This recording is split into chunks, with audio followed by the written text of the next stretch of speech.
How we doing, guys? How you doing? Okay. My head hurts. All right, there. Oh, Vito. Someone need these right now? No, they got their own. Keep them. Okay. They're yours. You want this? You want this or you want a shirt? Thanks. Yep. Thanks, sure. Here's your water bottle. Oh. Okay, we have with us now the champion of the 133-pound weight class, Vito Arujau from Cornell. Hi. Vito, when you're comfortable, if you could give us some opening comments about your championship match. You know, that was a doozy. Partially because I'm still a little dizzy from that. You know, I think I was really sluggish off the start, a little lackadaisical, and I think that maybe partially led to the early injury that I got. You know, we both just bumped heads. I went through quite some time there trying to close the gash at the top of my head, which, you know, kind of threw away the first period's like momentum for me.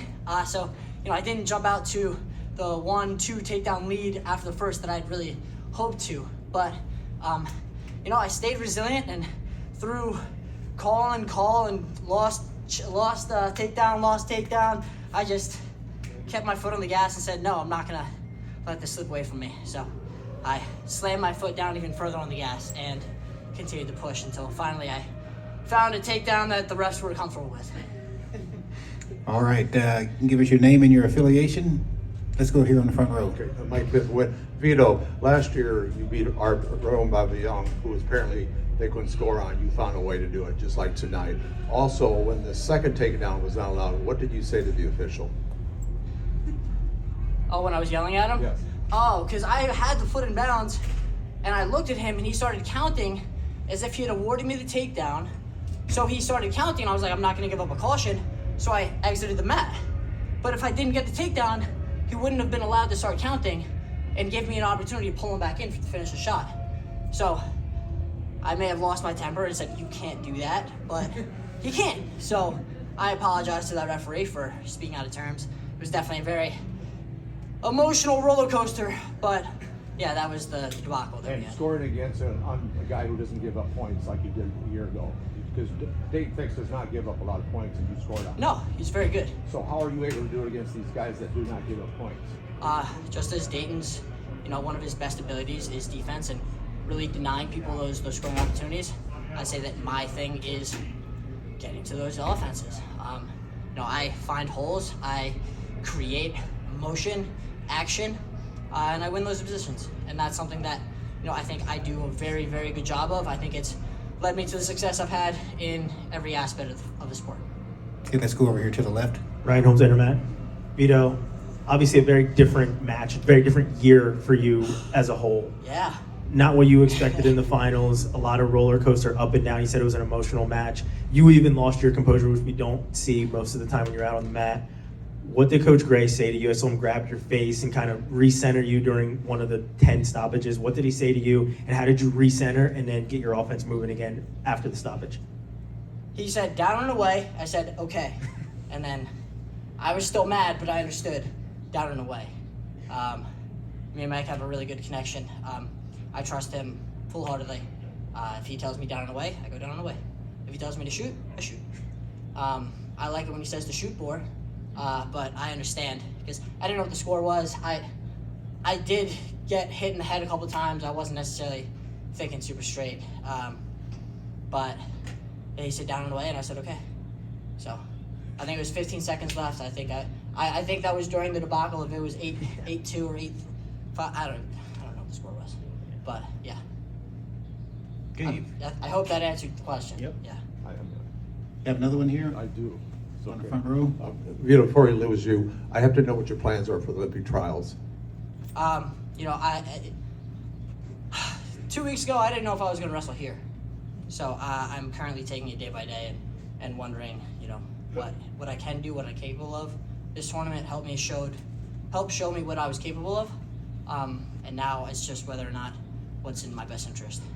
I still very much, with all of my heart, would love to represent this country, the United States, in the 2024 Olympics. And I am still sitting in the semifinals. You we'll see how this clears up, and if everything's good to go, I will be at Olympic trials. And your weight right now is? 133 pounds? No, I'm sorry, but can you get down with the? Oh, to 125 pounds, 57 kilograms. Yeah, I don't see why I can't. I can do anything, apparently. Okay, let us have your name and affiliation. Let's go to the second row here. Hi, Patrick Lanny, NJ.com. ESPN clocked that match at 21 minutes. I'm curious if where that ranked in the longest bouts of your career, and was the length, the stoppages, the chaos of it all, did it affect you? 21? That's according to the broadcast. Longest match. Was it? Did it affect your wrestling? In the finals? Ever. Yes, you beat it.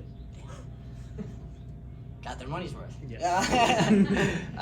No, I mean, like, yeah, I thought I had a really long match at EIWAs. I had like a 12-minute match. I was like, wow, that was long.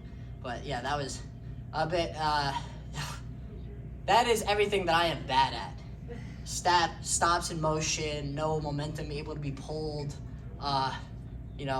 multiple stoppages for blood, just smacking my head. This is just terrible. No, I don't know if a single call went my way, but just persevering, staying in there, get your head down into the fight and just let it rip. And I think that's what I did.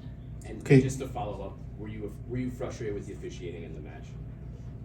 I don't know a sane person that would be in my situation, but at the same time, right? The reaction time, everything.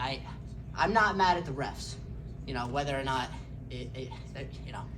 whatever. I was just frustrated in what was happening, and the fact that I may be a little dazed, and I was losing a little bit more blood than I would have liked to, but ultimately, adversity, and we challenged that. Okay, let's go on the left side in the back. Kyle Klingman with Flow. If you said you were not maybe ready after EIWAs, what did you do between then and now to get ready? At EIWAs, I was still very much concerned with, my injuries. I was very much trying to limit contact with my head and my neck and my everything, and I was trying to kind of wrestle but not really hurt myself, which just doesn't work. It doesn't work in the level that I wrestle at. I need to be able to, put my body on the line. I have to ante up a certain amount, and that is, everything. I have to put everything on the line in order to go out there and wrestle the way that I want to. We noticed after AIWAs that, I tried to be really careful and I didn't hurt myself at all. So we got back and we're like, let's just see where we're at. So I had a really, really just grinder of a day. I wrestled with Yanni live a couple goes at practice, and I took some good hits to the head, and to my surprise, it wasn't nearly as bad as I thought it was. And that gave me the confidence to kind of return to things that I was good at, a lot of head motion, a lot of just getting in there and fighting. If I had watched this match just now 2 weeks ago, I'd be like, there's no way I could do that. But, through, and I've gone on and said this before, through Cornell Wrestling and the support staff that we have there, and just our alumni base and everyone in helping out, it really I was really have them to thanks for allowing me to come out here and wrestle today, because the way it was going, I wasn't sure, but they had faith in me when I did not. Okay, we got time for 2 more questions. The first one will be over here on the right. Enzo Fano, USA Wrestling. I just want to know how cool it is that not just you, but your Corey teamer is also going to be in the finals, and you guys pretty much trained in the same room since you were little. Yeah, no, I'm super excited for Ja'Cory as well. It's super cool to see, VHW. That's the club that my dad runs. It's where I learned how to wrestle. It's where Ja'Cory learned how to wrestle. And it's really cool to see that we've continued to hone our crafts even after moving away to college and taking on a new family of sorts. Just to know that we both have similar roots and similar, starts. And to see that we both come a really long way is really heartwarming for me. Okay, our last question will be over here on the left. Ryan Holmes, Internet. So you talked about a lot of the stoppages and how you didn't have confidence to really stick your head in there when we talked yesterday. You bashed your head into him a ton of times, right? Like you blew straight through his face. He was bleeding, head wrap, everything else. Talk about the confidence that you have in yourself going into a match like that and how it really grew as the time went on. I was really nervous before that match. I know everyone was making jokes or whatever, like, oh, Fixer's gonna lose just because he has to. Like, no, he doesn't have to. He's a really good, really, really good opponent. If I didn't wrestle this weight class, he would be the national champ. You know, no doubt in my mind. He's that good. You know, world medalist. He's been on the stage relevant for how many years now, right? So I was very nervous. And then the whistle blew, and I started wrestling, and I forgot everything. And then I ran up on him with my little crawl and we bashed heads. I was like, oh, I'm bleeding now. So, you know, confidence, there was no confidence. There was no thinking. It was just wrestling. And, you know, I'm sure he knows that as well, that, you know, I have nothing but admiration for Dayton and respect. So I bet he understands as well that it was a dogfight because, you know, we both wanted to win. Okay, Vito, thank you very much. Thank you. Good luck to you. Oh, I'm sore though. I'll tell you what.